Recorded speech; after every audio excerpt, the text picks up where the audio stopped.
একদম শুরুতেই চলুন একটা গল্পে ঢোকা যাক।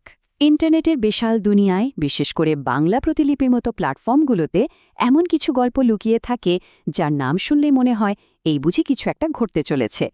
আজকের এই রোমাঞ্চকর বিশ্লেষণে আমরা ঠিক এমনই এক গল্পের গভীরে ডুব দেব। ফিকশন বা কল্পকাহিনী যারা ভালোবাসেন তাদের জন্য এটা একটা দারুণ রহস্যের খোরাক হতে পারে। একটা আপাত সাধারণ শিরোনাম কিভাবে একটা জবরদস্ত মনস্তাত্ত্বিক থ্রিলারের ইঙ্গিত দেয়, সেটাই আজ আমরা ধাপে ধাপে উন্মোচন করব। আচ্ছা, একটু কল্পনা করা যাক তো, অফিসের সেই কড়া নিয়ম কানুন, তীক্ষ্ণ কণ্ঠস্বর আর ক্ষমতার দাপট, এগুলো যদি হঠাৎ করে ড্রয়িং রুম বা শোবার ঘরে এসে হাজির হয়, তখন ঠিক কী অবস্থা দাঁড়াবে? পেশাদারিত্বের সেই বরফ শীতল কাঠিন্য যখন সবচেয়ে ব্যক্তিগত, সবচেয়ে উষ্ণ সম্পর্কের জায়গায় আঘাত হানে, তখন শুরু হয় এক অদৃশ্য ভয়ঙ্কর স্নায়ুযুদ্ধ। কর্মক্ষেত্রের ক্ষমতার লড়াই যখন আমাদের সবচেয়ে অন্তরঙ্গ আর নিরাপদ জায়গায় ঢুকে পড়ে, তখন সেখানে যে কি এক অদ্ভুত মনস্তাত্ত্বিক দ্বন্দ্ব তৈরি হয়, সেটা ভাবলেও শিহরণ জাগে। গল্পের শিরোনামটি একবার খেয়াল করা যাক। ইংরেজিতে দি অ্যারোগেন্ট ডটার অব দি বস। এই নামটা উচ্চারণ করার সাথেই কিন্তু চোখের সামনে একটা স্পষ্ট ছবি ভেসে ওঠে, তাই না? এমন একজন নারী যিনি শুধু ক্ষমতার উত্তরাধিকারী নন, বরং সেই ক্ষমতার দর্পের রীতিমতো অন্ধ। এই অহংকারটা যেন তার কাছে একটা দুর্ভেদ্য ঢাল, আর গল্পের একেবারে শুরুতেই এই ঢালটা একটা বড়সড় চ্যালেঞ্জ ছুড়ে দিচ্ছে। এই অহংকার কি শেষমেশ চূর্ণ হবে, নাকি এটা উল্টে চারপাশের সবাইকে ধ্বংস করে ফেলবে? একটা শ্বাসরুদ্ধকর নাটকের নিখুঁত প্লট বলতে যা বোঝায়, এটা ঠিক তাই। এবার একটু পেছনের দিকের খবর নেওয়া যাক।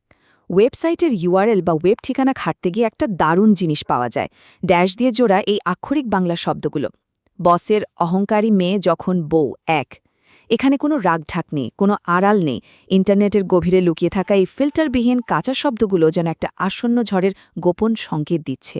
এই শব্দগুলোই বলে দিচ্ছে যে ভেতরে ভেতরে একটা প্রবল উত্তেজনার প্রস্তুতি চলছে, একটা বড়সড় বিস্ফোরণ শুধু সময়ের অপেক্ষা।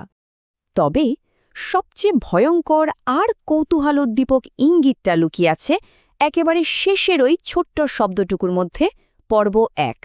মানে এটা কিন্তু এমন কোনো গল্প নয় যা এক রাতেই ফুরিয়ে যাবে। এটা হলো একটা দীর্ঘ টানটান উত্তেজনার ধারাবাহিক নাটকের একেবারে শুরু। বসের অহংকারী মেয়ে যখন বউ, কথাটার মাধ্যমে এমন এক পরিণতির দিকে ইশারা করা হচ্ছে যেখানে দুটো সম্পূর্ণ বিপরীত মেরুর মানুষের জীবন এক সুতোয় বাধা পড়তে চলেছে। আর এই পর্ব ১ যেন একটা লাল সংকেত, যা আমাদের বুঝিয়ে দিচ্ছে যে দ্বন্দ্ব, টানাপোড়েন আর মনস্তাত্ত্বিক এই যুদ্ধ তো সবেমাত্র শুরু হলো। এবার বিষয়টা একটু মিলিয়ে দেখা যাক। একদিকে রয়েছে বসের মেয়ে, যার মানে হলো নিরঙ্কুশ ক্ষমতা আর আদেশ দেওয়ার এক ধরনের জন্মগত অধিকার। আর ঠিক তার উল্টো দিকে রয়েছে বউ, যেটা কিনা একটা ঘরোয়া সম্পর্ক, পারস্পরিক সম্মান আর সমর্পণের প্রতীক। এখন ভাবার বিষয় হলো, ক্ষমতার একেবারে শীর্ষে থাকা একজন নারী যখন এই নতুন পারিবারিক পরিচয়ে প্রবেশ করবেন, তখন প্রত্যাশার অহংকারের যে মারাত্মক সাংঘর্ষিক পরিস্থিতি তৈরি হবে, সেটা ভাবলে কিন্তু গা ছমছম করে ওঠে। সম্পূর্ণ ভিন্ন দুটো জগতের এই অবিশ্বাস্য বৈপরীত্যই আসলে পুরো কাহিনীর মূল চালিকা শক্তি। এতক্ষণ ধরে আমরা যে তীব্র মনস্তাত্ত্বিক টানাপোড়েনের কথা বলছি, সেটা কিন্তু শূন্য থেকে আসেনি। আমরা জানি যে এটি বাংলা প্রতিলিপির মতো একটা বিশাল এবং জনপ্রিয় কন্টেন্ট প্ল্যাটফর্মের একটা ফিকশন বা কাল্পনিক গল্প, যা পর্বের পর পর্ব ধরে পাঠকদের একদম আটকে রাখে। এই নির্দিষ্ট তথ্যগুলো আমাদের এতক্ষণের রোমাঞ্চকর কল্পনাকে একটা শক্ত বাস্তব ভিত্তির ওপর দাঁড় করিয়ে দেয়। ডিজিটাল দুনিয়ায় বসে অসংখ্য পাঠক কিভাবে এই টানটান উত্তেজনার গল্পের সাথে দিনের পর দিন যুক্ত থাকেন, এটা তারই একটা অকাট্য প্রমাণ। এই রোমাঞ্চকর বিশ্লেষণের একেবারে শেষে এসে একটা অমোঘ প্রশ্ন কিন্তু থেকেই যায়। অহংকার আর ভালোবাসার এই অনিবার্য সংঘর্ষে শেষ পর্যন্ত কে টিকবে? কর্পোরেট দম্ভ কি সম্পর্কের উষ্ণতায় একটু একটু করে গলে যাবে, নাকি ক্ষমতার আগুনে একটা সম্পর্ক শুরুতেই ছাই হয়ে যাবে? এই অমীমাংসিত রহস্যটাই ফিকশন প্রেমীদের চুম্বকের মতো টেনে রাখে।